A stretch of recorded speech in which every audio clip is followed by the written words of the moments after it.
আসসালামু আলাইকুম। আশা করি সবাই ভালো আছো।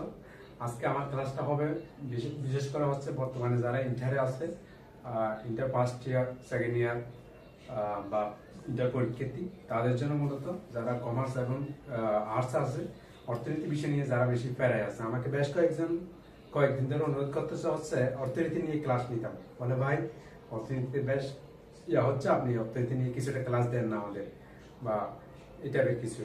তো আমি এটা চিন্তা করে আমি চাচ্ছি অর্থনীতি নিয়ে কয়েকটা ক্লাস নিই। তো আমার আজকে আমি আলোচনা করবো হচ্ছে বাজার চ্যাপ্টারটা নিয়ে। আমাদের অর্থনীতি প্রথম পত্রের মধ্যে যে চতুর্থ চ্যাপ্টার আছে, আমাদের 4 নম্বর চ্যাপ্টার, সেটার নাম হচ্ছে বাজার বা মার্কেট। এটা খুব গুরুত্বপূর্ণ একটা চ্যাপ্টার, কারণ বাজার থেকে কম আসলেও 2টা কোয়েশ্চেন মাস্ট থাকবে। তাই 2টা কোয়েশ্চেন মানে হচ্ছে 20 নাম্বার, আর হচ্ছে এমসিকিউ তো থাকবেই 5-6টা, তাহলে 25 থেকে 30 নাম্বারের মতো নাম্বার আমাদের বহন করা হচ্ছে বাজার চ্যাপ্টারটা। তো বাজার চ্যাপ্টারটা খুব ভালো করে পড়তে হবে। আশা করি বেশি কিছু নাই, আমি বাজার অধ্যায়টা মূলত 2টা পর্বের মধ্যে নিয়ে আসার চেষ্টা করব, 2টা পর্ব। তো আশা করি তোমাদের যদি সাপোর্ট পাই তাহলে ইনশাআল্লাহ ধারাবাহিকভাবে এরকম ভিডিও দিতে থাকবো, দেখা যাক কি হয়। তবে আমার ভিডিও করার আগে আমার একটা পরামর্শ, একটা না সরি 2টা পরামর্শ। প্রথমত, আমার ভিডিওগুলো করার পাশাপাশি খাতার কলম রাখতে হবে, খাতা কলম সামনে রাখতে হবে, খাতা কলমে নোট ডাউন করতে হবে, ভিডিও পজ করে করে নোট ডাউন করতে হবে। 1 নাম্বার। ফাইনাল কথা হচ্ছে ক্লাস শেষ, খাতা কলম বন্ধ রেখে তারপরের দিন সকালে ঘুম থেকে উঠে আবারও নতুন একটা খাতা, এই খাতা না একটা খাতা নিয়ে ওই খাতাগুলো সুন্দরভাবে নিজের বাসায় নোট ডাউন করতে হবে। এবং পাশে আরেকটা, তোমরা যে কোনো একটা অর্থনীতি বই নিছো না, যে কোনো রাইটার বুক XYZ, যে কোনো রাইটারের বই হলেও হবে, ওই রাইটারের বইটা পাশে রেখে আমার যে লেকচারগুলো তুমি উঠাইছো খাতায়, নতুন খাতায় সুন্দর করে আবার নতুন করে নোট করে রাখবা। এই 2বার পড়া হয়ে গেছে, একবার লিখে মানে 10বার পড়ার সময় আমরা সেটা গেলে বলতাম না, তো ওই রকম কথা। তো এইরকম করে যদি আমরা পড়ি, তাহলে পরীক্ষার আগে রাত্রে আমাদের অর্থনীতি নিয়ে বসতে হবে, এর আগে কোনো টেনশন করার কারণ থাকবে না। তো আসো চলো যাই। আমি মূলত যে টপিকগুলো নিয়ে আজকে আলোচনা করবো, আমার 2টা বা 3টা লেকচার বা 2-3টা পর্ব হতে পারে বাজার চ্যাপ্টারের উপর।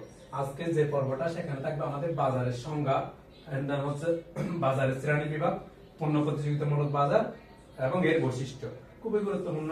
আবার হচ্ছে অপূর্ণ প্রতিযোগিতামূলক বাজার এবং এর বৈশিষ্ট্য। তারপর হচ্ছে পূর্ণ প্রতিযোগিতামূলক ভার্সেস অপূর্ণ প্রতিযোগিতামূলক বাজার, পূর্ণ প্রতিযোগিতামূলক বাজার এবং অপূর্ণ প্রতিযোগিতামূলক বাজারের মধ্যে পার্থক্যটা কি। আসলে পূর্ণ প্রতিযোগিতামূলক বাজার এবং এর বৈশিষ্ট্য যখন আমরা জানবো, পাশাপাশি অপূর্ণ প্রতিযোগিতামূলক বাজারের বৈশিষ্ট্য জানবো, তাহলে ওই বৈশিষ্ট্যগুলো জানলেই আলটিমেটলি আমরা 10-12টা পার্থক্য লিখতে পারি। পার্থক্যগুলো দিব মূলত 2 নাম্বারের জন্য, 2 নাম্বারের জন্য দিলে 7টা করে পার্থক্য দিলেই না। গতে যদি দেয় বা 3 নাম্বারের জন্য যদি দেয়, সেক্ষেত্রে আমরা 7-8টা লিখতে পারি। ইজিলি 10-12টা পারা যাবে যদি আমরা বৈশিষ্ট্যগুলি সুন্দরভাবে বুঝি বা লিখতে পারি আর কি। আচ্ছা যাক, তো আমার আলোচনা চলে যায়। তবে মূলত আজকের পর্বে আমি প্রতিটা পর্বে যখন আমি লেকচার দিব, তখন প্রতিটা জিনিস আমি খুব সুন্দরভাবে আমি নোট ডাউন করে রাখি, আমার স্টার নোট করে রাখি, ওইখান থেকে আমি তোমাদের দিব। মূলত তোমরা কি করবা, ভিডিও পজ করে সুন্দর করে লিখে দিবা। আচ্ছা যাক, প্রথমে সংজ্ঞা, বাজারের সংজ্ঞা নিয়ে আমাদের শুরু করতে হয়, তাই না? সংজ্ঞায় প্রথমে যে কোনো একটা সংজ্ঞা শিখবা। আচ্ছা, বেসিক্যালি আমরা কি করি, 10-12টা সংজ্ঞা শিখতে গেলে শিখি ফেলি, 10-12টা শিখি ফেলি, কিন্তু দিন শেষে পরীক্ষা যখন আসে না, তখন সুন্দরভাবে একটা গোছালোভাবে আমরা সংজ্ঞা দিতে পারি না। যা ওই যে আমাদের শিক্ষাটা এরকম জায়গা কিছু পাকা ফেলি, একটা সংজ্ঞা সুন্দরভাবে দিতে পারি না। সেজন্য আমরা একটা সংজ্ঞা শিখবো, সংজ্ঞাটা সুন্দর করে পরীক্ষায় লিখে দিব। সংজ্ঞাটা নিজের মতো করে সুন্দর ভাষায় শিখবো, যেটা কিনা আমি তোমাদের দিব। এখন আমি যেরকম করছিলাম, মূলত অর্থনীতিতে আমার ইন্টারেস্ট ছিল, আলহামদুলিল্লাহ অর্থনীতিতে আমার খুব ভালো লাগতো। আমি মহসিন কলেজে ছিলাম, চট্টগ্রাম সরকারি মহসিন কলেজে। সেখানে ইমরুল স্যার ভালো পড়াইতেন, অনেক ক্লাস আমি রেগুলার করতাম। তো আলহামদুলিল্লাহ আমার অর্থনীতি প্রথম পত্র আসছিল 92 এবং ফার্স্ট পার্ট আসছিল আমার 90। আলহামদুলিল্লাহ আমি অর্থনীতি আমার একটা প্রিয় সাবজেক্ট। যাই হোক, তো অনার্সে গিয়ে অর্থনীতি আলহামদুলিল্লাহ অর্থনীতিটা পাইছি আমি চট্টগ্রাম বিশ্ববিদ্যালয়ে। তো আমার জন্য দোয়া করবা, ভিডিও দেখে যদি ভালো লাগে তাহলে তোমাদের বন্ধুদের শেয়ার করবা, প্লাস তোমাদের আমি যদি রেসপন্স পেয়ে থাকি, তাই আমি করবো তোমাদের বিভিন্ন ভিডিও আবার আপলোড দেওয়া শুরু করবো আর কি। ওকে। তো মোট কথা আমি কি বলতে চাচ্ছি, একটা সংখ্যা শিখবো, সংখ্যাটা খুব সুন্দর করে আমরা গুছাই নিব। সংখ্যাটা এখন যেটা শিখবো সেটা পরীক্ষা লিখবো, কলেজের পরীক্ষা ইভেন ফাইনাল পরীক্ষা আমরা সংখ্যাটা শিখবো। বাট কিছু অর্থনীতিবিদের বিখ্যাত সংখ্যা আছে যেগুলো আমাদের এমসিকিউ বা নৈতিক প্রশ্নের জন্য আমাদের লাগে বা জ্ঞানমূলকের জন্য আমাদের লাগে, উল্লেখ করে দেয় যে অমুক এর সংখ্যাটা দাও, ওই অর্থনীতিবিদের সংখ্যাটা দাও। সেক্ষেত্রে আমাদের কি করতে হবে, সেক্ষেত্রে হচ্ছে ওই অর্থনীতিবিদের সংখ্যাটা দিতে হবে। বেসিক্যালি সব অর্থনীতিবিদের সংখ্যা দেয় না, কোন কোন অর্থনীতিবিদের সংখ্যা দেয় আমরা টেস্ট পেপার থেকে শুরু করে বিভিন্ন ধরনের অভিজ্ঞতা থেকে আমরা ওইগুলো শিখে নিব। আচ্ছা স্যার, আজকে আমি প্রথম শিখবো হচ্ছে বাজার। বাজারটা তোমরা লিখে বলো, আমি বলি। বাজারের সঙ্গে অনেকেই বলে কি কোন নির্দিষ্ট স্থান, মূলত স্বাভাবিক অর্থে নির্দিষ্ট স্থান হচ্ছে বাজার। বাজার কোন স্থানের সাথে সম্পর্কিত না। এখন তুমি অর্থনীতি পড়তেছো, আমি অর্থনীতি পড়তেছি, অর্থনীতির পরীক্ষা দিচ্ছি, ওই জায়গায় আমার একজন অর্থনীতির স্টুডেন্ট হিসেবে বাজার কিরকম সংজ্ঞা দিতে হবে, এরকম দিতে হবে। নর্মাল ভাষায় যদি আমি বাজার সংজ্ঞা দিই তাহলে হবে না। তাই লিখো বাজার সংজ্ঞা। বাজার কাকে বলে? বাজার হচ্ছে ক্রেতা বিক্রেতার প্রতিযোগিতার মাধ্যমে নির্ধারিত দামে, ক্রেতা থাকতে হবে, বিক্রেতা থাকতে হবে এবং প্রতিযোগিতা করতে হবে, তাদের মধ্যে প্রতিযোগিতা হতে হবে। মানে ক্রেতা সাহেবের তার ইউটিলিটি মানে ভোগ বা উপযোগ কি করার জন্য, সর্বোচ্চ করার জন্য, আর হচ্ছে বিক্রেতা চাইবে তার প্রফিট ম্যাক্সিমাইজ করার জন্য। এই হচ্ছে কথা। দুইজনের মধ্যে প্রতিযোগিতা সৃষ্টি হবে, ক্রেতা বিক্রেতার প্রতিযোগিতার মাধ্যমে নির্ধারিত দামে দ্রব্য ও সেবা সামগ্রী ক্রয় বিক্রয়কে কি বলে? বাজার বলে। কি বলছি? সুন্দর করে ভিডিও পজ করে আবার লিখে নিবা। আমি আবার বলতেছি, ক্রেতা বিক্রেতার প্রতিযোগিতার মাধ্যমে নির্ধারিত দামে পণ্য ও সেবা সামগ্রী ক্রয় বিক্রয়কে বোঝায় বাজার, বা ক্রয় বিক্রয়কে বাজার বলা হয়। পণ্য ও সেবা আসতে হবে, অর্থনীতি শুধু পণ্য ক্রয় বিক্রয় হয় না, সেবাও আমাদের কি হয়? ক্রয় বিক্রয় হয়। তোমরা অলরেডি জানো আমরা অনেক ধরনের সেবা নিয়ে থাকি, হচ্ছে আমাদের টাকা দিয়ে আমরা সেবাগুলো নিয়ে থাকি, শুধু পণ্য নিয়ে মানে পণ্য দ্রব্য বা পণ্য সামগ্রী আমরা নিই না, আমরা পাশাপাশি কি নিই? সেবাও নিয়ে থাকি। তো আমার সংখ্যাটা আমরা খুব সুন্দর করে লিখে নিবা। তাহলে বাজার হচ্ছে কি নির্দিষ্ট কোনো স্থান নয়। আবার যেমন দেখো চক বাজার, কক্সবাজার, বউ বাজার, জামাই বাজার, এগুলো বাজার না। বাজার হচ্ছে কি সবজি বাজার, বিভিন্ন পণ্য সামগ্রীর বাজার, হ্যাঁ, মাছের বাজার, এরকম বাজার, এগুলোকে আমরা বাজার বলবো মূলত। তাহলে উদাহরণ দিতে পারো তুমি সবজি বাজার, মাছের বাজার ইত্যাদি। ঠিক আছে? আচ্ছা, আমাদের তাহলে গেল বাজারের সংজ্ঞা। বাজারের মধ্যে কোনো অর্থনীতিবিদের খুব একটা সুস্পষ্ট বা তেমন একটা প্রমিনেন্ট কোনো সংজ্ঞা নেই, যার কারণে আমি তোমাদের দিচ্ছি না। থাকলে আমি অবশ্যই দিতাম, তাহলে বাজারে আমি এই সংজ্ঞাটা শিখবো। ওকে, এরপর হচ্ছে বাজারের শ্রেণী বিভাগ। আমাদের বাজারের মধ্যে শ্রেণী বিভাগটা গুরুত্বপূর্ণ। বাজারের শ্রেণী বিভাগ থেকে এসে থাকে পরীক্ষা প্রশ্ন। বাজারের শ্রেণী বিভাগ মূলত কয়েক ভাগে ভাগ করা হয়েছে। আয়তনের উপর ভিত্তি করে বা পরিধির উপর ভিত্তি করে একটা ভাগ করা হয়েছে। সময়ের ভিত্তিতে বাজার, আরটা হচ্ছে প্রতিযোগিতার ভিত্তিতে বাজার। তিন ধরনের বাজার রয়েছে। একটা হচ্ছে আয়তন বা পরিধি, একটা হচ্ছে সময়ের ভিত্তিতে, আর একটা হচ্ছে তোমার কি প্রতিযোগিতার ভিত্তিতে বাজার। প্রথমে আমরা পর্ব হচ্ছে কিসের ভিত্তিতে? আয়তন বা পরিধির ভিত্তিতে। আচ্ছা, যাক, প্রথম আয়তন বা পরিধির ভিত্তিতে বাজার হচ্ছে 4 প্রকার। আয়তন বা পরিধির ভিত্তিতে বাজার কয় প্রকার? 4 প্রকার। সুন্দর করে লিখে নিবা। এটা তোমাকে পরীক্ষা কিন্তু ফল দিবে, তুমি নিজেই বুঝতে পারবা তুমি অর্থনীতির জন্য এত শ্রম দিছো। তোমার সাবজেক্টটা তুমি আগে যে বই পেতে এখন বইটা কেটেই উঠবে, দেখবা তুমি নিজেই। এভাবে নোট করো, আজকে লেকচার করে খাতা বন্ধ করে ঘুমাই যাবা, এরপরে দেখবা তারপর দিন সকালে উঠে সুন্দর করে আবার লিখবা ওই লেকচার অনুযায়ী। নিজের একটা বই কিনছো না, ও বইটা পাশে রেখে আবার লিখবা, লিখে দেখবা যে শেষ তোমার মাথায় একদম সেট আপ হয়ে গেছে। তাহলে আমাদের আয়তন বা পরিধি ভিত্তিতে বাজার কয় প্রকার? 4 প্রকার। যথা দিয়ে লিখবা। এক হচ্ছে স্থানীয় বাজার, আঞ্চলিক বাজার, জাতীয় বাজার, একটা হচ্ছে আন্তর্জাতিক বাজার। কি বলছি? স্থানীয় বাজার, আঞ্চলিক বাজার, জাতীয় বাজার, এরপর হচ্ছে আন্তর্জাতিক বাজার। স্থানীয় বাজার নিয়ে আমি একটু বলতে সংখ্যাটা দিব, আমি মূলত সংখ্যাগুলি ক্লিয়ার করলাম আমাদের, কারণ এগুলো থেকে তেমন একটা বড় প্রশ্ন আসে না। জাস্ট এমসিকিউ এর জন্য আমরা সংখ্যাগুলো প্লাস কয়েকটা উদাহরণ আমরা জেনে নিব। ওকে, আচ্ছা, যে দ্রব্যের বাজার দেশের কোন নির্দিষ্ট স্থানে সীমাবদ্ধ থাকে, স্থানীয় বাজার নির্দিষ্ট স্থানে সীমাবদ্ধ থাকবে। যে দ্রব্যের বাজারটা নির্দিষ্ট স্থানে কি থাকে? সীমাবদ্ধ থাকে। যেমন আমরা বলতে পারি শাকসবজির বাজারটা নির্দিষ্ট একটা স্থানে থাকে, তেমন বিশাল এলাকা জুড়ে বা বিশাল জায়গা জুড়ে আমাদের ওই শাকসবজিটা ছড়াই যায় না। তাই আমরা বলতে পারি শাকসবজির বাজার হচ্ছে কি স্থানীয় বাজার। যেমন ইটের বাজার, ইট আমরা ঘর তৈরি করার জন্য ইট লাগে না, ওই ইটের বাজার, ইট কিন্তু সব জায়গায় পাওয়া যায় না। ইট নির্দিষ্ট কতগুলো স্থানে আমরা পেয়ে থাকি। তাহলে ইটের বাজারটাও আমাদের কিসের বাজার হতে পারে? স্থানীয় বাজার। এরপর হচ্ছে মাছের বাজার, নির্দিষ্ট মাছ, যেমন চট্টগ্রামে বলতে গেলে তোমার ফিশারি ঘাট আমরা নির্দিষ্ট একটা নির্দিষ্ট জায়গায় মাছ পেয়ে থাকি, যেটা কিনা সব জায়গায় ছড়া যায় না দ্রুত। তাহলে হচ্ছে মাছের বাজার। তারপর দুধের বাজার, দুধও এরকম কয়েকটা ফার্ম আমরা দুধ পেয়ে থাকি। এরপর হচ্ছে আমাদের 2 নাম্বারটা কি বলছিলাম? আয়তনের ভিত্তিতে আঞ্চলিক বাজার। আচ্ছা, যে দ্রব্যের বাজার দেশের কোনো নির্দিষ্ট অঞ্চলে সীমাবদ্ধ থাকে। কথাগুলো কিন্তু খুব বেশি একটু ডিফারেন্স দেখিও। অর্থনীতি হচ্ছে লোক লাইক এ সায়েন্স। আমরা 9 ফিজিক্স কেমিস্ট্রি বায়োলজি পড়ছি না, এখানে কি আমার সোনা বাংলা ও জাতীয় সঙ্গীত কি লিখতে পারতাম? আমরা আসলে পারতাম না। জাস্ট সংজ্ঞাগুলো ক্লিয়ারলি লিখতে হইতো। বেশি লিখলে নাম্বার আছে এরকম কিছু না। অর্থনীতিতে বেশি লিখতে যাওয়া ধরা যাওয়া। আমি ইন্টারে বেসিক্যালি কলেজের পরীক্ষায় কোনোদিন অর্থনীতিতে পোল আনসার করতে পারিনি। কেন পারিনি? আমি বেশি লিখতে চাইতাম, কিন্তু আমার ফাইনালে গিয়ে আমি ওই পরিস্থিতি থেকে আমি সরে আসি। আমি হচ্ছে জাস্ট চিত্র দিছি, ওইটা বর্ণনা করে দিছি, যা চাইছে তাই দিছি, মানে টুটা পয়েন্টে লিখছি। যার কারণে আমি খোলাসা করতে পারছি আলহামদুলিল্লাহ আমি ভালো একটা রেজাল্ট পাইছিলাম আর কি। তো এটা তোমাদের প্রতি পরামর্শ থাকবে, তোমরা বেশি এলাবোরেট না করে, বেশি গল্প না করে, তাহলে শুধু যেটা চাইছি সেটা দিবে অর্থনীতিতে, বুঝলে? তাহলে ফুল অ্যান্সার হবে, পাশাপাশি তুমি ভালো একটা নাম্বার ক্যারি করতে পারবা। আচ্ছা যাক, তাহলে আঞ্চলিক বাজার। আঞ্চলিক বাজার, যে দ্রব্যের বাজার দেশের কোনো নির্দিষ্ট অঞ্চলে সীমাবদ্ধ থাকে, দেশের কোনো নির্দিষ্ট অঞ্চলে। এর আগে স্থানীয় বাজারটা বলছিলাম দেশের কোনো নির্দিষ্ট স্থানে। দেখছো সিলি ডিফারেন্স। এটা যদি তোমরা এভাবে বুঝতে পারো তাহলে জীবনে মাথা থেকে যাবে না আসলে। তাহলে আঞ্চলিক বাজার উদাহরণ কি বলতে পারি আমরা? যেমন রাজশাহীতে যে সিল্ক থাকে, এরপর আছে নাটোরের কাঁচা সন্দেশ, এগুলো কিন্তু কি একটি নির্দিষ্ট অঞ্চল ভেদে বিরাজমান। যেমন তোমার বলা হয় গৌর নদীর দই, কুমিল্লার রসমালাই, সবাই বিখ্যাত না? কুমিল্লার রসমালাই সবাই চিনি। তাহলে ওই নির্দিষ্ট অঞ্চলের মধ্যে এটা কি করে? সীমাবদ্ধ থাকে। তাহলে আমি এটাকে বলতে পারি আঞ্চলিক বাজার। ওকে, এরপর 3 নাম্বার বাজার কি বলছিলাম? জাতীয় বাজার, যেটাকে বলা হয় ইংলিশে ন্যাশনাল মার্কেট। ওকে, যে দ্রব্যের বাজার সারা দেশব্যাপী বিস্তৃত। যেমন যে দ্রব্যের বাজার সারা দেশে বিস্তার লাভ করে, সেটা হচ্ছে কি জাতীয় বাজার। দেশের অভ্যন্তরে ক্রয় বিক্রয় হবে। এটা কিন্তু দেশের কি হবে? দেশের অভ্যন্তরে। জাতীয় বলতে আমরা বুঝি ন্যাশনাল, ন্যাশনাল থেকে ন্যাশনাল না, এই জাতীয় বাজার। তাহলে ক্রয় বিক্রয় হবে অভ্যন্তরে, তাকে জাতীয় বাজার বলা হয়।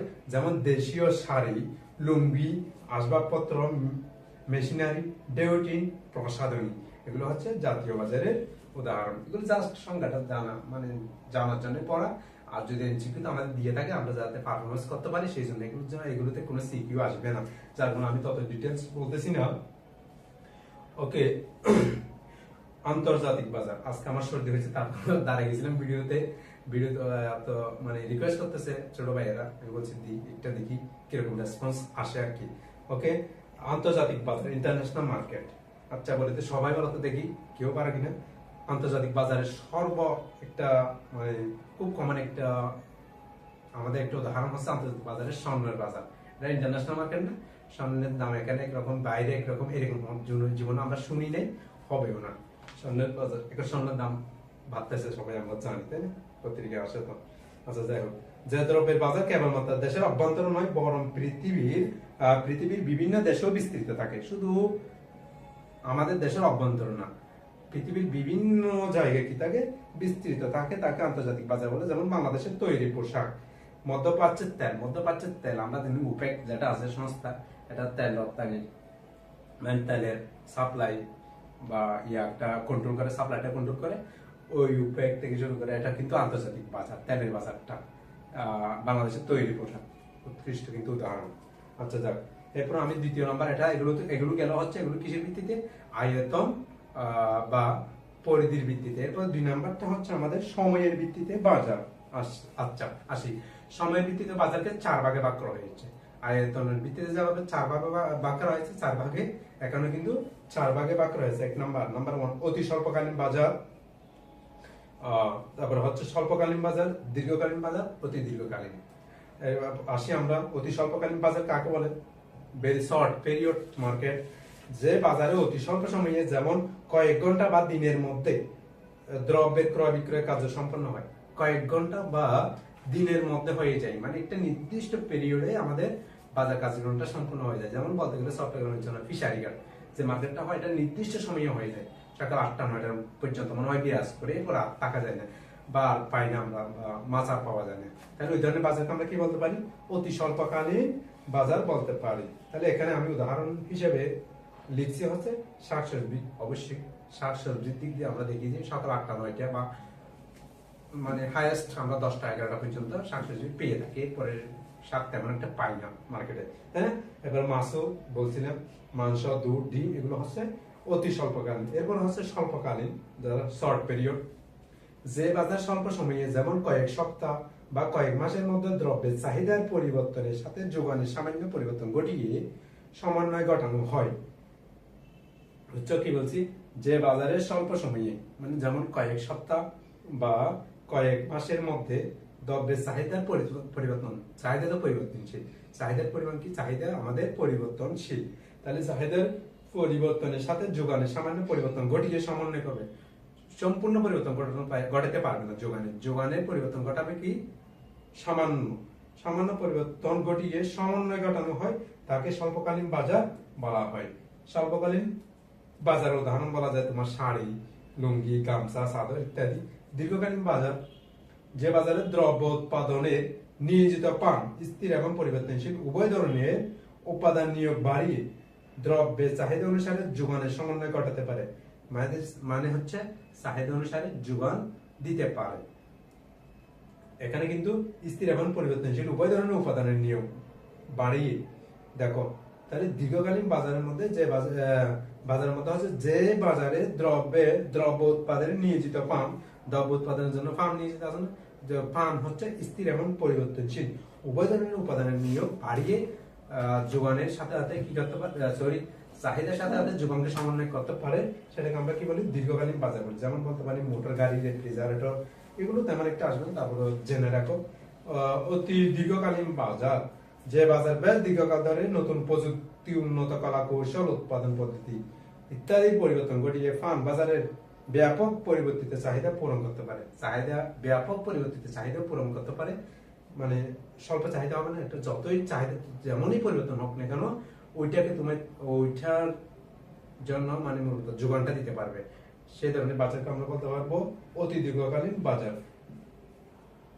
যেমন অতি দীর্ঘকালীন বাজারের উদাহরণ কি হবে, কি বলতে পারবা? দেখি একটু দেখি। অতি দীর্ঘকালীন বাজার তো অনেক দেখি, তাই না? অতি দীর্ঘকালীন বাজার যেমন কি বলা যায় বলো? শ্রম বাজার আছে, শ্রম বাজার অতি দীর্ঘকালীন না? এরপর আরো অনেক ধরনের বাজার আছে। আচ্ছা আচ্ছা, এটাকে আমরা লেবার মার্কেট বলি। আচ্ছা যাই হোক, এরপর হচ্ছে বাজারে এখন দুই ভাগ পাইছি আমরা, একটা হচ্ছে আয়তন বা পরিধির ভিত্তিতে বাজার, আরটা হচ্ছে তোমার কি সময়ের ভিত্তিতে বাজার। এখন যেটা বেশি গুরুত্বপূর্ণ তোমাদের বাজার চ্যাপ্টারে বেশি আলোচনা হয়েছে বা যেটা নিয়ে সিকিউ আসে, সেটা হচ্ছে তোমার কি? প্রতিযোগিতার ভিত্তিতে বাজার। আচ্ছা আসো, প্রতিযোগিতার ভিত্তিতে বাজার মূলত বা মেইনলি হচ্ছে তোমার দুই ধরনের, একটা হচ্ছে পূর্ণ প্রতিযোগিতামূলক বাজার, আর একটা হচ্ছে কি? অপূর্ণ প্রতিযোগিতামূলক বাজার। যেগুলোর আমরা বৈশিষ্ট্য সংজ্ঞাতে শিখবই, বৈশিষ্ট্য পর্ব, এগুলো বৈশিষ্ট্য এবং সংজ্ঞা দুইটাই আমাদের পর্ব, ঠিক আছে? আমরা এই দুইটা নিয়ে আমাদের মূলত আমাদের এই লেকচারটা বেশি আলোচিত হবে এই দুইটা দিয়ে। যাই হোক, যেটাতে কিনা আমাদের কি থাকে? সিকিউ এসেই থাকে। আচ্ছা দেখ, প্রথমে আমি বলবো পূর্ণ প্রতিযোগিতামূলক বাজার এবং এর কিছু বৈশিষ্ট্য বলবো। বৈশিষ্ট্যগুলো সুন্দরভাবে শুনবা, লিখবা, পয়েন্টটা লিখবা বৈশিষ্ট্য, বুঝো? আর বৈশিষ্ট্যগুলো সুন্দর করে শুনবা, বুঝবা, বোঝার চেষ্টা করবা। আর ওই যে সকালে লিখবা, সেখানে তোমার বইয়ের সাথে মিলিয়ে আমার লেকচারের সাথে তুমি সুন্দর করে নিজের ভাষায় করে নোট করে নিবা।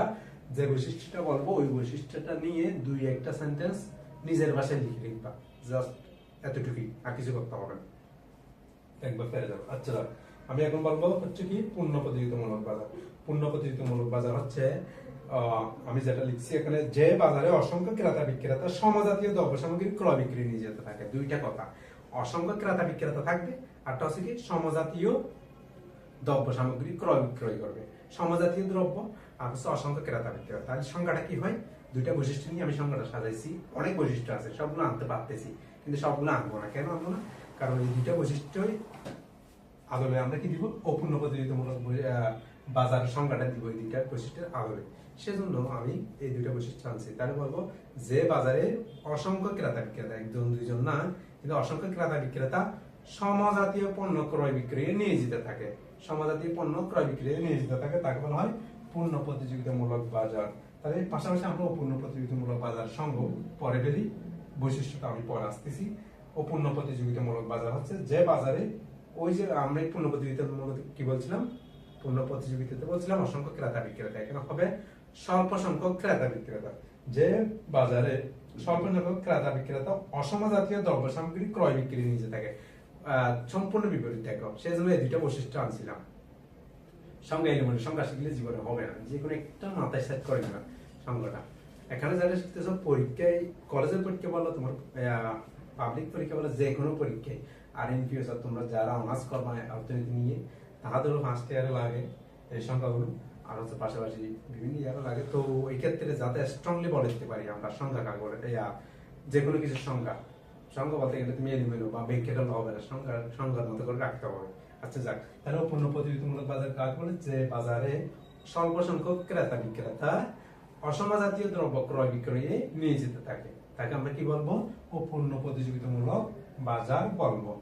পূর্ণ প্রতিযোগিতামূলক বাজারে তেমন নাই শ্রেণী বিভাগ নাই, তবে তোমার পূর্ণ প্রতিযোগিতামূলক বাজারের শ্রেণী বিভাগ নাই, অপূর্ণ প্রতিযোগিতামূলক বাজারের কিছু শ্রেণী বিভাগ আছে, আমরা ওইগুলো একটু জেনে নিব।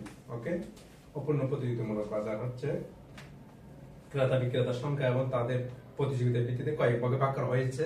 এক নাম্বার যেটা ভাগ সেটা হচ্ছে একচেটিয়া বাজার, যেটাকে ইংলিশে আমরা বলি মনোপলি মার্কেট। একচেটিয়া বাজার বলি না আমরা, একজন একজনকে মনোপলির মতো আচরণ কেন করতেছে, এটা হচ্ছে কিরকম, যে বাজারে অসংখ্য ক্রেতা থাকবে কেবলমাত্র একজন বিক্রেতা। চিন্তা করো তো, একজন বিক্রেতা কিন্তু অসংখ্য ক্রেতা, ক্রেতা আছে আমরা 10-12 জন, বিক্রেতা আছে একজন। ওই বিক্রেতা যেমনই বিহেভ করো, যেমনই আচরণ করো, আমাদের ওর থেকেই কিনতে হবে, পণ্য নিতেই হবে, কোনো কিছু করার নাই। তাহলে ওর আচরণটাই হচ্ছে মনোপলি বিহেভিয়ার আর কি। তাহলে মনোপলি মার্কেট কাকে বলে, যে বাজারে অসংখ্য ক্রেতা কেবলমাত্র একজন বিক্রেতা নিকট বিকল্পহীন দ্রব্য সামগ্রী ক্রয় বিক্রি নিষেধ থাকে।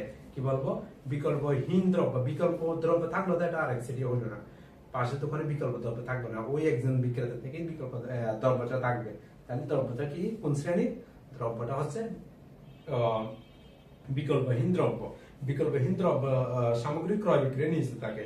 আমি আবার বলতেছি, যে বাজারে অসংখ্য ক্রেতা এবং কেবলমাত্র একজন বিক্রেতা নিকট বিকল্পহীন দ্রব্য ও সেবা সামগ্রী ক্রয় বিক্রয়ে নিয়ে যেতে থাকে, তাকে বলা হয় একচেটিয়া বাজার। যা অপূর্ণ প্রতিযোগিতামূলক বাজারের এখন কি বলতেছি আমি, শ্রেণী বিভাগ বলতেছি। এক নাম্বার গেল কি একচেটিয়া বাজার বা মনোপলি মার্কেট, দুই নাম্বার হচ্ছে একচেটিয়া প্রতিযোগিতামূলক বাজার। একচেটিয়া প্রতিযোগিতামূলক বাজার, যে বাজারে অসংখ্য ক্রেতা এবং কিছু সংখ্যক বিক্রেতা, কি বলছে, যে বাজারে অসংখ্য ক্রেতা কিছু সংখ্যক বিক্রেতা, কিন্তু দেখি কিছু সংখ্যক বিক্রেতা দ্রব্য পৃথকীকরণে, এই সংজ্ঞাটাতে একচেটিয়া প্রতিযোগিতামূলক বাজারের মধ্যে দ্রব্য পৃথকীকরণ এই শব্দটা আসতেই হবে, এটা যা আসবে না, যত কিছু লিখো না কেন ভাই, তুমি 2 পৃষ্ঠা লিখো 3 পৃষ্ঠা লিখো, এগুলো কোনো কাজ দিবে না। কি আসতে হবে, এই শব্দটা আসতে হবে, দ্রব্য পৃথকীকরণ। এখানে বলা হয় এটাকে বলা প্রোডাক্ট ডিফারেন্সিয়েশন। প্রোডাক্ট ডিফারেন্সিয়েশন মানে ডিফারেন্সিয়েট থাকতে হবে, তখনই আমরা বলতে পারবো একচেটিয়ামূলক প্রতিযোগিতা বাজার। তাহলে আবার বলি, যে বাজারে অসংখ্য ক্রেতা অল্প সংখ্যক বিক্রেতা, বা কিছু সংখ্যক বলো অল্প সংখ্যক বলো সমস্যা নেই, অল্প সংখ্যক বিক্রেতা দ্রব্য পৃথকীকরণের মাধ্যমে উৎপাদিত দ্রব্য সামগ্রী ক্রয় বিক্রয়, দ্রব্য পৃথক করে ক্রয় বিক্রয়ে নিয়োজিত থাকে, এটাকে আমরা কি বলি, একচেটিয়া প্রতিযোগিতামূলক বাজার বলি। দ্রব্য পৃথক কিভাবে করে, এটা অনেক বড় আলোচনা, তারপরে তোমাদের একটু করে হিন্স দিই, এটা অবশ্যই তোমাদের একটু করে মনে রাখার জন্য বলি। দ্রব্য পৃথকটা কিভাবে করি, যেমন বাসের কথা বলি, পাবলিক বাসে স্টুডেন্টদের জন্য এক ধরনের ভাড়া, স্বাভাবিক যারা জনগণ আছে বা যারা যাত্রী আছে তাদের জন্য আরেক ধরনের ভাড়া, তাই না? এটাই হচ্ছে এক ধরনের কি, দ্রব্য পৃথকীকরণ, এক একজনের ভাড়া। যেমন আবার তোমরা বলতে পারো তাজা শাকসবজির এক দাম, আর হচ্ছে একটু দুর্বল হয়েছে এরকম শাকসবজির দাম হচ্ছে আরেকটা আলাদা, তাই না? এটা হচ্ছে দ্রব্য পৃথকীকরণ। তাহলে এই শব্দগুলো থাকতে হবে। এরপর 3 নাম্বার যেটা অপূর্ণ প্রতিযোগিতামূলক বাজারে শ্রেণী বিভাগ, সেটা হচ্ছে অলিগোপলি। অলিগোপলি সংজ্ঞাটা শিখে রাখো জাস্ট, যে বাজারে মুষ্টিমেয় কয়েকটি বড় ফার্ম পারস্পরিক নির্ভরশীলতা ও প্রতিদ্বন্দ্বিতার ভিত্তিতে সমজাতীয় কিংবা কিছুটা পৃথকীকৃত দ্রব্য সামগ্রী ক্রয় বিক্রয়ে নিয়োজিত থাকে, তাকে অলিগোপলি বাজার বলে। জাস্ট সংজ্ঞাটা লিখে নিবা, শিখে নিবা, অতটুকুই। এখানে আর কিছু না, এখানে উদাহরণ লাগবে না, বা তুমি জাস্ট জানো। আর তোমাদের এই বইয়ে তোমাদের যেটা আলোচনা করবে সেটা হচ্ছে পূর্ণ প্রতিযোগিতামূলক বাজার নিয়ে, আর হচ্ছে তোমার একচেটিয়া অপূর্ণ প্রতিযোগিতামূলক। আমরা অত সংখ্যা পড়তেছি না, মানে অত করতেছি, তো অপূর্ণ প্রতিযোগিতামূলক বাজারের অতটা আমরা শ্রেণী বিভাগ করতেছি, অতগুলো লাগবে না আমাদের। জাস্ট এখান থেকে আমি ওই মনোপলি মার্কেটটা নিব। মনোপলি মিন্স কি, একচেটিয়া বাজার ওইটা নিব, আর হচ্ছে পূর্ণ প্রতিযোগিতামূলকটা নিব। পূর্ণ প্রতিযোগিতামূলক বাজারে আছে 3টা চিত্র তোমাদের বই। অপূর্ণ প্রতিযোগিতামূলক বাজার বলতে মানে একচেটিয়া বাজারে আছে 3টা চিত্র, 6টা চিত্র শিখলে আমাদের এই বাজারে মানে একদম ক্লিয়ার হবে বলতে গেলে। তাহলে আমি 2টা লেকচারে আমি শেষ করার চেষ্টা করব। আচ্ছা, এরপর আছে ডুওপলি। অপূর্ণ প্রতিযোগিতামূলক বাজারে আরেকটা শ্রেণী বিভাগ হচ্ছে ডুওপলি, যে বাজারে কেবলমাত্র 2টি ফার্ম। ডুওপলি মানে হচ্ছে 2টা ফার্ম। ডুওপলি, দুই এরকম মনে রাখবা। ডুওপলি কেবলমাত্র 2টি ফার্ম পারস্পরিক নির্ভরশীলতা ও প্রতিদ্বন্দ্বিতার ভিত্তিতে কোন দ্রব্যের সম্পূর্ণ যোগানকে নিয়ন্ত্রণ করে। মানে 2টা ফার্মই কোন একটা দ্রব্যের সম্পূর্ণ যোগানকে কি করবে, নিয়ন্ত্রণ করবে। এখানে অন্য কোনো ফার্মকে প্রবেশ করতে দিবে না বা প্রবেশ হয় না। মনোপোষণী, একটা তো মনে রাখবা, মনোপোষণী 5 লিখে দাও, একটা 4 নোট আকারে। মনোপোষণী হচ্ছে কি, একচেটিয়া বাজারের বিপরীত, মানে মনোপলির বিপরীত মনোপোষণী। মনোপলিতে আমরা কি পড়ছিলাম, অসংখ্য ক্রেতা একজন বিক্রেতা, মানে এখানে উল্টা, এখানে একজন ক্রেতা অসংখ্য বিক্রেতা। ইন্টারেস্টিং না বিষয়টা? দেখো এভাবে করো, যে বাজারে অসংখ্য বিক্রেতা এবং কেবলমাত্র একজন ক্রেতা কোন একটি দ্রব্য ক্রয় বিক্রয় নিয়ে যেতে থাকে তাকে মনোপোষণী বাজার বলে। আশা করি ক্লিয়ার। ওকে, এরপরে ডুওপোষণী একটা আছে, যে বাজারে অসংখ্য বিক্রেতা কেবলমাত্র 2জন ক্রেতা কোন একটি দ্রব্য ক্রয় বিক্রয় নিয়ে যেতে থাকে। ডুওপোষণী হচ্ছে ডুওপলির বিপরীত। এভাবে এই ডিফারেন্সিয়েট করে পড়লে না দেখবা যে মাথায় সেট আপ হয়ে যাচ্ছে এবং কোনো ধরনের ডাউট সৃষ্টি হবে না আশা করি। তাহলে ডুওপোষণী কার বিপরীত? ডুওপলির বিপরীত। মনোপোষণী হচ্ছে মনোপলির বিপরীত। ওকে, দ্বিপাক্ষিক একচেটিয়া বাজার একটা আছে, যে বাজারে কেবলমাত্র একজন ক্রেতা এবং একজন বিক্রেতা কোনো দ্রব্য ক্রয় বিক্রয় নিয়ে যেতে থাকে। দেখো এটা মনে রাখবে, একটা দ্বিপাক্ষিক, এটা বাইলিটারাল মনোপলি বলা হয় এটাকে, বাইলিটারাল মানে একজন ক্রেতা একজন বিক্রেতা কোনো দ্রব্য ক্রয় বিক্রয় নিয়ে যেতে থাকে, তাকে দ্বিপাক্ষিক একচেটিয়া বাজার বলে। এটা একচেটিয়া এক প্রকার। একচেটিয়া বাজারে তো আমরা একজন মাত্র বিক্রেতা দেখছিলাম, তাই না? ক্রেতা অসংখ্য, কিন্তু এখানে একজন ক্রেতা একজন বিক্রেতা কোনো দ্রব্য, আমি বিক্রেতা তুমি ক্রেতা, এই এরকম, বা তুমি ক্রেতা আমি বিক্রেতা, এরকম একজন ক্রেতা একজন বিক্রেতার মধ্যে ক্রয় বিক্রয় ছড়ে বা সংগঠিত হয়, তাকে আমরা কি বলবো? দ্বিপাক্ষিক একচেটিয়া বাজার বলবো। এবার আসে আমাদের বহুল আলোচিত এবং গ নাম্বার বা তোমাদের যেটা বলো তোমরা প্রয়োগমূলক, এটার জন্য খুবই গুরুত্বপূর্ণ। আমি দেখছি গতবারও বুট কোয়েশ্চেনে বেশ কয়েকবার আছে, কয়েকটা বুট আছে। অপূর্ণ প্রতিযোগিতামূলক বাজারের বৈশিষ্ট্য বা উদ্দীপক দেওয়া থাকলে অপূর্ণ প্রতিযোগিতামূলক বাজারের বৈশিষ্ট্য, পূর্ণ প্রতিযোগিতামূলক বাজারের বৈশিষ্ট্য, এগুলো বেশভাগ দেওয়া থাকে। এখান থেকে আমাদের ধরে নিতে হবে কোন বাজার। আচ্ছা, এখন আসি আমি আমাদের আলোচিত কি পূর্ণ প্রতিযোগিতামূলক বাজারের বৈশিষ্ট্যগুলো আমি বলবো, তোমরা খুব সুন্দর করে লিখবে। তাহলে পূর্ণ প্রতিযোগিতামূলক বাজারের সংখ্যাটা আমি লিখে ফেলছি, সেখান থেকে তুমি আবার সংখ্যাটা এখানে লিখবা। এই পয়েন্টে কি বলছি, যে বাজারে পূর্ণ প্রতিযোগিতামূলক বাজার কাকে বলছি বলো তো দেখি, যে বাজারে অসংখ্য ক্রেতা বিক্রেতা, একজন দুইজন না, আবার এখানে অসংখ্য ক্রেতা বিক্রেতা সমজাতীয় দ্রব্য ক্রয় বিক্রয় নিয়ে যেতে থাকে, তাকে কি বলে? পূর্ণ প্রতিযোগিতামূলক বাজার বলে। আচ্ছা, যাক, পূর্ণ প্রতিযোগিতামূলক বাজারের বৈশিষ্ট্য হেডলাইন দাও। পূর্ণ প্রতিযোগিতামূলক বাজারের বৈশিষ্ট্য, আমি কিছু বৈশিষ্ট্য দিব, তোমরা এগুলো একটু লিখে নিবা। পূর্ণ প্রতিযোগিতামূলক বাজারের অনেক অর্থনীতির সংজ্ঞা দিচ্ছে, এগুলো আমি লিখি নেই বা আমি পড়িও নাই তেমন একটা, আসেও না ভাই। যেগুলো আসে না এগুলো অতিরিক্ত পড়ে লাভ নেই, এগুলো শুধু এগুলো কেন পড়বো? আমার পড়া কেন বাড়াই ফেলবো? পড়াকে সিস্টেমেটিক্যালি কমাই ফেলতে হবে, নাম্বার ঠিকই পাবো কিন্তু পড়া কম পড়ে নাম্বার বেশি পাবো, এই টাইপের। আচ্ছা, পূর্ণ প্রতিযোগিতামূলক বাজারের বৈশিষ্ট্যগুলো লিখি। 1 নাম্বার সবচেয়ে যেটা গুরুত্বপূর্ণ বৈশিষ্ট্য সেটা কি? অসংখ্য ক্রেতা বিক্রেতা। 1 নাম্বার বৈশিষ্ট্য অসংখ্য ক্রেতা বিক্রেতা, এটা হেডলাইন। এটা তুমি যে বইটা নিছো, যে রাইটার বই নিছো না, সেখানে এই বৈশিষ্ট্যটা পাবা এবং আমি যে কিছু বলবো এটার সাথে ম্যাচ করে ফেলবা, এটাতে তুমি মার্কস করে তুমি সুন্দর করে নিজের ভাষায় লিখতে পাবা। দেখো, অসংখ্য ক্রেতা বিক্রেতা, পূর্ণ প্রতিযোগিতামূলক বাজারে অসংখ্য ক্রেতা বিক্রেতা থাকে, এটা আমরা জানি, আগে বলছি। এখানে অসংখ্য বলতে তত সংখ্যক বা ক্রেতা বিক্রেতাকে বোঝানো হয় যত সংখ্যক থাকলে বাজারে মোট চাহিদা ও যোগানের উপর এক এক ক্রেতা কিংবা বিক্রেতার শেয়ার হবে অতি নগণ্য এবং পারস্পরিক ত্রিমুখী প্রতিযোগিতা হবে চূড়ান্ত। তাহলে মূলত তুমি এটাই মনে রাখবো, পণ্য প্রতিযোগিতামূলক বাজারে অসংখ্য ক্রেতা এবং বিক্রেতা রয়েছে বা বিরাজ করে। 2 নম্বর যেটা বৈশিষ্ট্য সেটা হচ্ছে সমজাতীয় দ্রব্য। পণ্য প্রতিযোগিতামূলক বাজারে সকল বিক্রেতা কিন্তু কি করে, সমজাতীয় দ্রব্য বিক্রয় করে, এটা আমরা জানি বা সংজ্ঞাতে বলছি। সমজাতীয় বলতে কি বোঝায় এখানে বলতো, কি বলতে পারে কিনা? সমজাতীয় বলতে কি বোঝায়? বৈশিষ্ট্যগুলো লেখার সাথে আমাদের বৈশিষ্ট্যগুলোর সাথে একটা দুইটা সেন্টেন্স যদি লিখে দিতে পারি তাহলে ভালো আর কি, বুঝলে? অথবা তোমার অনুধাবনমূলক যে প্রশ্ন আসে না, সেখানে বলতে পারে যে সমজাতীয় দ্রব্য ক্রয় বিক্রয়ে পণ্য প্রতিযোগিতামূলক বাজার সমজাতীয় দ্রব্য ক্রয় বিক্রয়ে কি থাকে, নিহিত থাকে, বা সমজাতীয় দ্রব্য সামগ্রী ক্রয় বিক্রয় করে, এটা বলতে কি বোঝায়? তাহলে সেজন্য আমাদের একটু জেনে রাখতে হবে হচ্ছে সমজাতীয়তা বলতে কি বোঝায়? সমজাতীয়তা হচ্ছে দ্রব্যের বাহ্যিক ও গুণগত অভিন্নতাকে বোঝায়। দ্রব্যের বাহ্যিক ও গুণগত অভিন্নতাকে আমরা কি বলি? সমজাতীয় বলি। একটা দ্রব্য দুইটা দ্রব্যের মধ্যে, হ্যাঁ, দুইটা দ্রব্য মনে করি এইটা প্রোডাক্ট, হ্যাঁ, এগুলো বাহ্যিকতা এখন কিন্তু, অথচ যদি কিনা সমজাতীয় না, এই বাহ্যিকতা এবং গুণগত দিক দিয়ে সমান হলে সেটাকে আমরা কি বলি? সমজাতীয়তা বলতে পারি।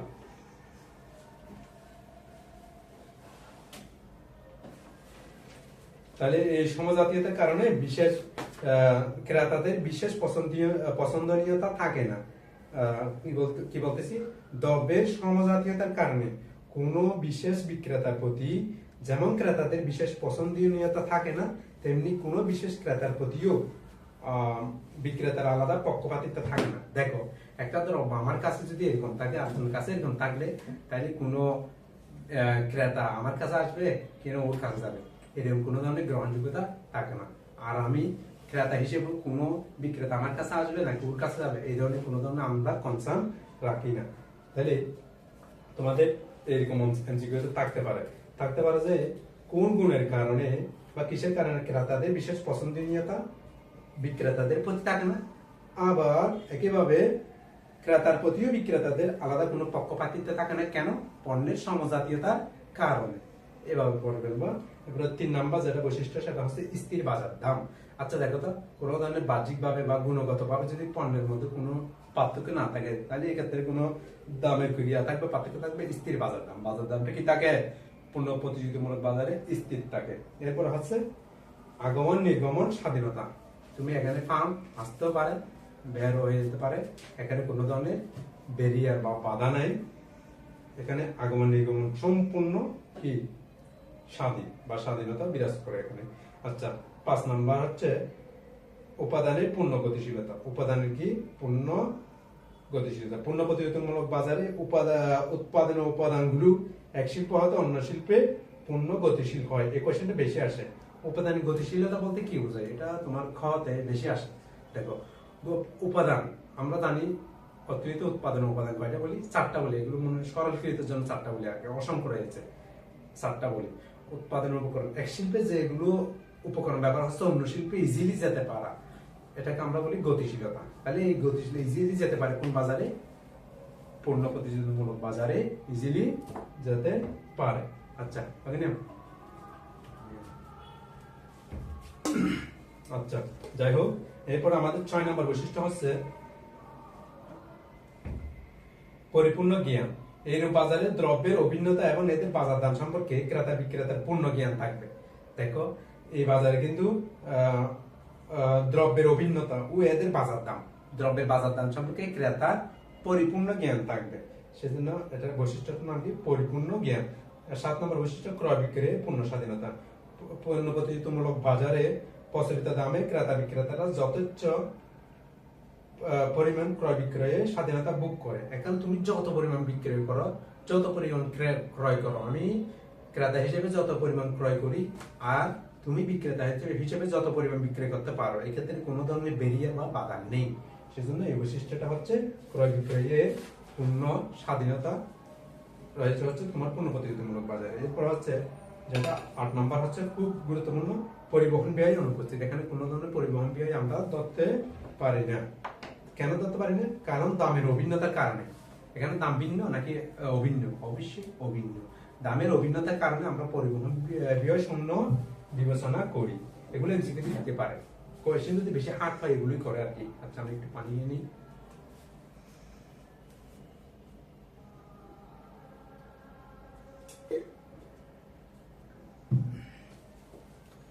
কোয়েশ্চেন হার্ড করলে এভাবে করে আর কি, বলে যে পোলাপাইন অত্যন্ত বেশি কঠিন। আমি অনেককে বলতে শুনছি আমার স্টুডেন্ট, কমার্সের স্টুডেন্ট ভালো যে আর্টসের সাবজেক্টটা আমাদের দিয়ে দিছে, আমাদের থেকে হিসাবে কেন ওদেরকে দেয় নাই কেন? আমি বলছি এটা আর্টসের সাবজেক্ট, আমি হেসে দিচ্ছি, বলো বুঝো নাই এটা আর্টসের সাবজেক্ট চিন্তা করো। ও কমার্সের হয়ে ভয় পাচ্ছে, আসলে ভয় যে কোথায়, ওই যে বেসিকটা দুর্বল, এভাবে ধরে ধরে পড়ে নেই সেই জন্য। আশা করি আমার ক্লাসটা করে দেখো তোমাদের কিরকম লাগে, আশা করি ভালো লাগবে। অনেক ক্লাসটা করছেন তাই না, এটা একটু করে দেখো এভাবে আমি যেটা করছি এই ফটোতে যদি করো, আশা করি অনেক স্মার্ট বোর্ডের ক্লাসকে পিছিয়ে ফেলে তোমরা এগিয়ে যেতে পারবে। অনেকে তো স্মার্ট বোর্ড নিয়ে কত ধরনের কি বলা হয় ডেকোরেশন করে শেষ। আমার তো দেখো না ছোট একটা বোর্ড, এই যে আমি একটা ছোট মানুষ, অনেকে কিন্তু অর্থনীতি না পড়ে অর্থনীতি পড়াচ্ছে, তাহলে বেসিকটা কিভাবে দিবে? এই যে আমি তোমাদের বললাম পরিবহন ব্যয় অনুপস্থিত, কোয়েশ্চেনও বলবো পরিবহন ব্যয় অনুপস্থিত কেন, তাহলে কোথায় যাবা? দ্রব্যের সমজাতীয়তার কারণে, দামের অভিন্নতার কারণে, ক্রয় বিক্রয় অসংখ্য রয়েছে তার কারণে, কোনটার কারণে এগুলো বুঝতে হবে। তাহলে পরিবহন ব্যয় অনুপস্থিত কেন থাকে? এখানে দামের অভিন্নতার কারণে পরিবহন ব্যয়টা অনুপস্থিত থাকে বা অন্তর্ভুক্ত হয় না আর কি। আচ্ছা যাই হোক, সরকারি নিয়ন্ত্রণহীনতা, পণ্য প্রতিযোগিতামূলক বাজারে কোনো ধরনের সরকারি নিয়ন্ত্রণ নেই। সরকারি নিয়ন্ত্রণ কি বলো? সরকার নিয়ন্ত্রণ কি? একটা অর্থনীতিতে সরকার নিয়ন্ত্রণ থেকে থাকে। কিভাবে সরকার নিয়ন্ত্রণ করে অর্থনীতিতে বলতো? সরকার কি ধরে রাখছে এরকম করে হাতে? না, সরকার ভর্তুকি প্রদান করে না, সরকার ট্যাক্স কালেক্ট করে, এগুলোই হচ্ছে সরকারের নিয়ন্ত্রণ।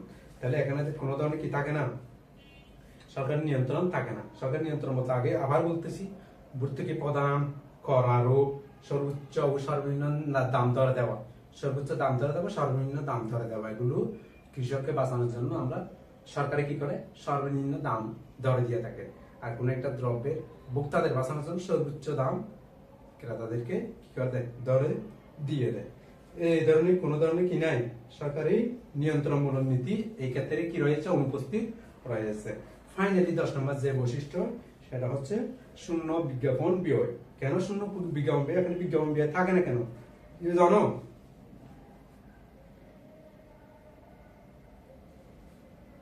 দেখো বিজ্ঞাপন কখন দিই আমরা?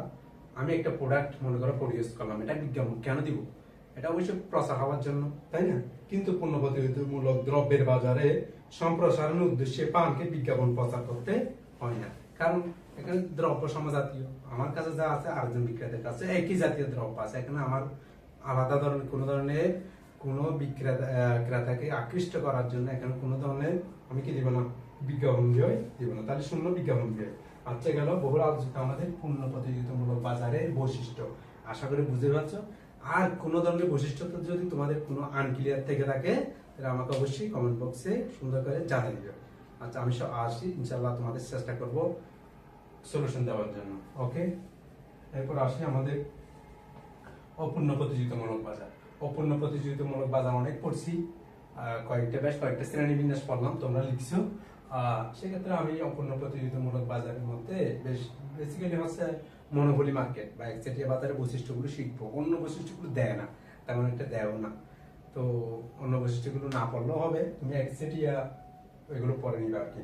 একচেটিয়া গুলো আমি আলোচনা করবো। আচ্ছা যাক, একচেটিয়া বাজার বৈশিষ্ট্য বা একচেটিয়া বাজারের শর্ত বা বৈশিষ্ট্যগুলো কি কি আমরা এখন একটু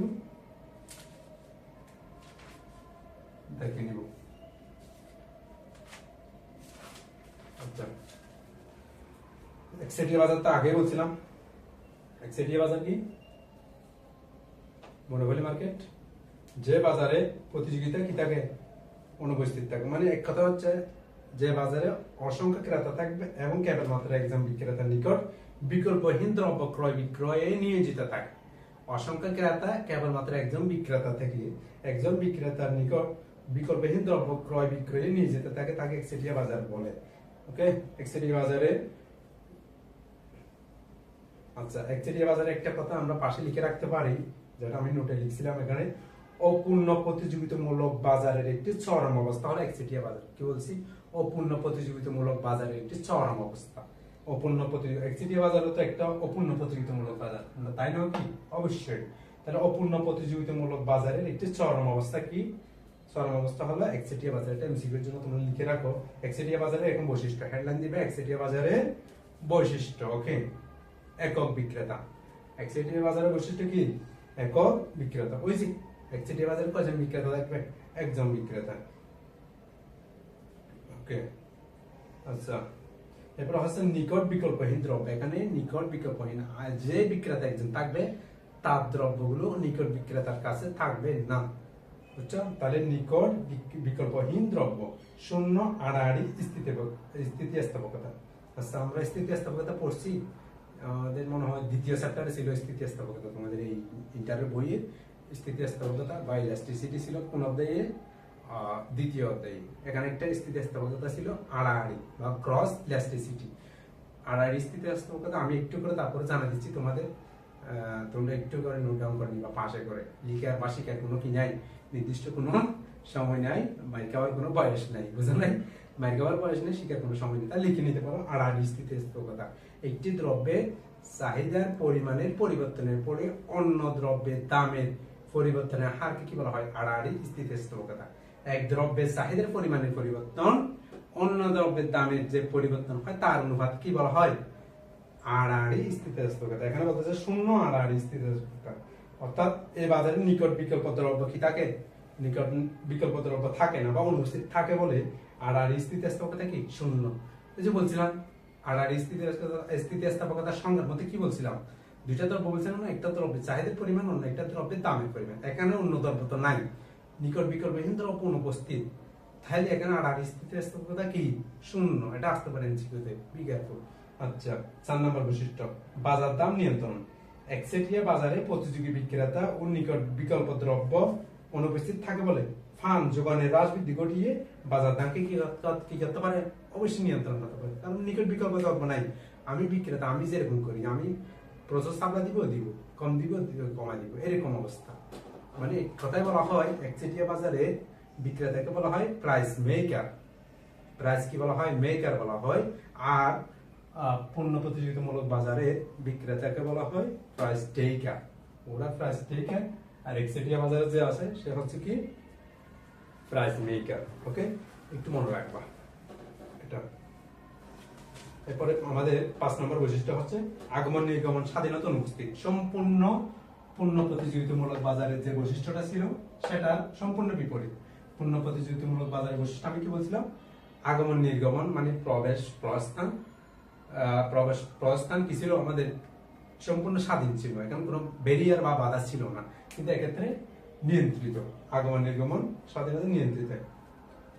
এখানে অস্বাভাবিক মুনাফার আশায় নতুন ফার্মের আগমন যেমন ঘটে না, তেমনি ক্ষতির আশঙ্কায় বিদ্যমান ফার্ম শিল্প ত্যাগ করলে একচেটিয়ার অস্তিত্বই কি? থাকে না। ক্ষতির আশঙ্কায় যদি তুমি বিক্রেতা যদি ফার্ম ত্যাগ করে, তাহলে এখানে একচেটিয়ার কোনো কি থাকে না? অস্তিত্ব থাকে না।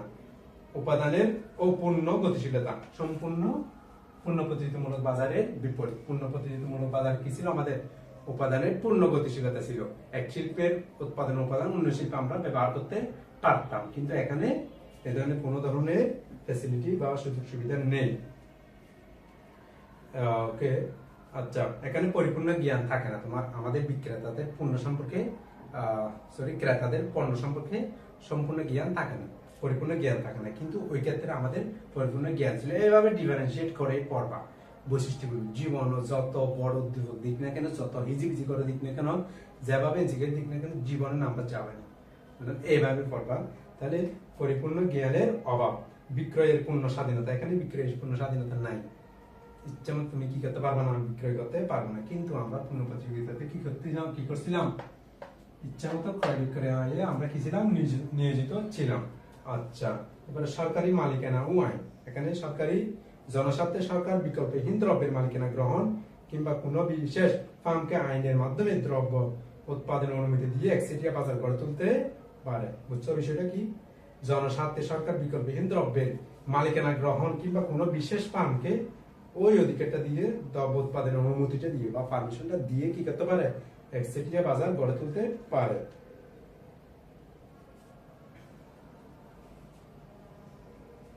আচ্ছা, একটা সুন্দর একটা পয়েন্ট তোমরা এখানে লিখে রাখতে পারো।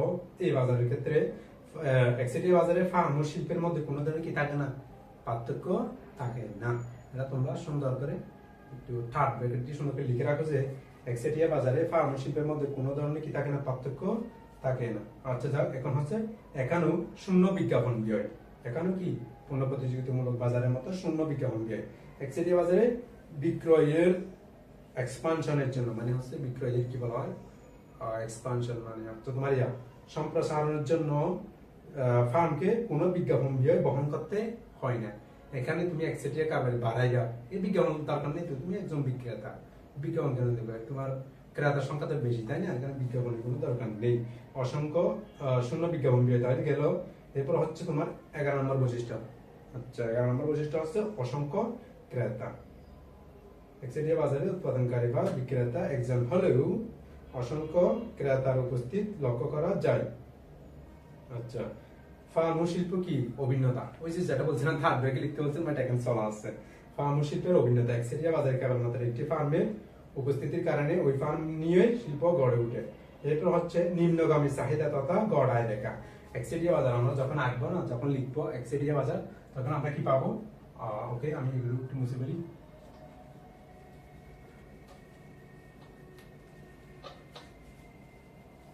একচেটিয়া বাজার যখন আমরা পড়বো না, তখন দেখবা আমরা একচেটিয়া বাজারে কি করি, এদিকে কোয়ান্টিটি, এদিকে হচ্ছে প্রাইস, কস্ট, রেভিনিউ।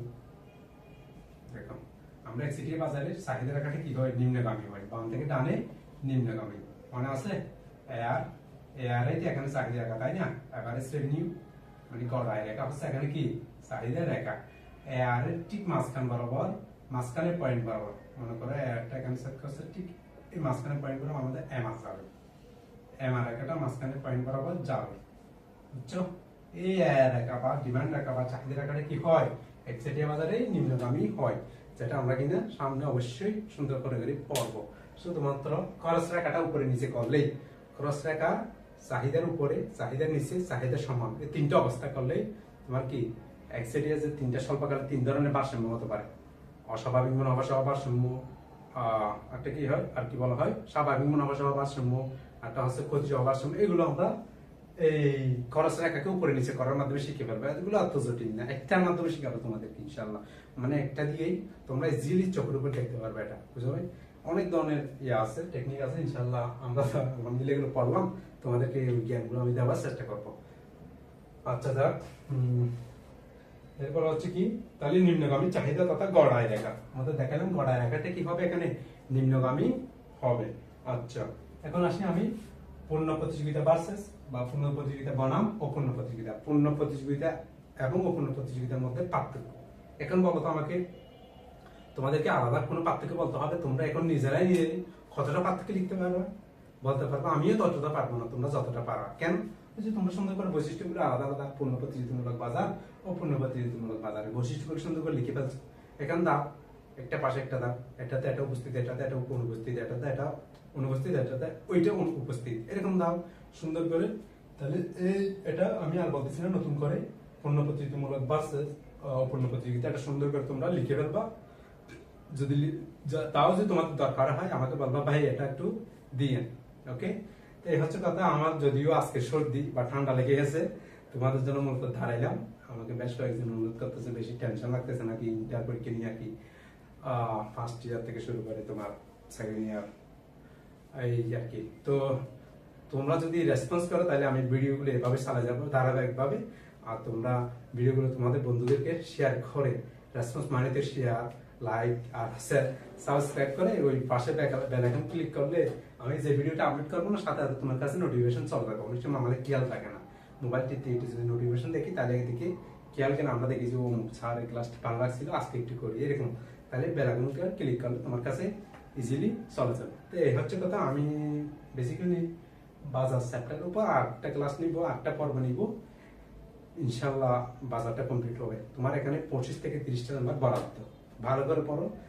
আমি যে নিয়মে বলছি এই নিয়মে পড়বা। আবার বলতেছি একটু করে, এই এখন পড়ছো, এখন লেকচার শেষ না, তুমি যা লিখছো আমার ভিডিও সহ সুন্দর করে ফেলে ঘুমাই যাবা, সকালে উঠে সুন্দর করে নতুন আরেকটা খাতায় যেটা তুমি নোট করবা, ওই নতুন খাতাটা নিবা।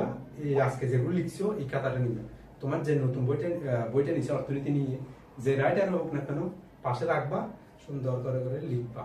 কোনো ইনফরমেশন তথ্য হলে বইটা যদি ইনফরমেশন লাগে তাহলে তুমি ওই বইটা দেখবা, খুলে আমার লেকচারটা দেখবা। এর মধ্যে যদি কোনো ধরনের কমপ্লেক্সিটি সৃষ্টি হয় তাহলে আমাকে অবশ্যই তুমি কি করতে পারবে, মেসেজ করতে পারবা, সুন্দর করে লিখে দিবা। যখন লিখে ফেলবে একদম পরীক্ষার আগে পড়লে হবে তোমার, দেখবা যে মানে একদম গোছানো হয়ে গেছে। তো এই হচ্ছে কথা, তোমরা সবাই দোয়া করিও। ওকে, আসসালামু আলাইকুম।